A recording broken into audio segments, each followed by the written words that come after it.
প্রস্তাবিত বাজেটে তামাকের উপর কর আরোপের চিত্র হতাশাজনক বলে মনে করেন অর্থনীতিবিদ আবুল বারকাত।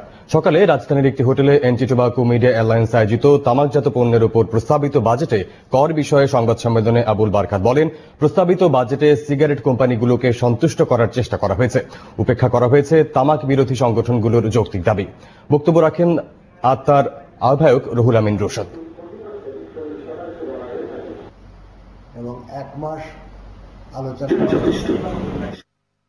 সার্বিক বিচারে তামাক পণ্যের উপরে কর আরোপের চিত্র হতাশাজনক। সিগারেট কোম্পানিগুলোকে সন্তুষ্ট করার প্রচেষ্টা বাজেটে অব্যাহত আছে। সম্পূরক শুল্কের হার না বাড়িয়ে মূল্যস্তর বৃদ্ধির ফলে তামাক বিরোধীদের চেয়ে তামাক কোম্পানিরাই বেশি খুশি হবে। সিগারেট সহ সব ধরনের তামাক পণ্যের উপরে 70% কর আরোপের যে দাবি তামাক বিরোধীরা করে আসছিলেন তা আবারও উপেক্ষিত হলো। রাজধানীর মাতুয়াইলে ঘরের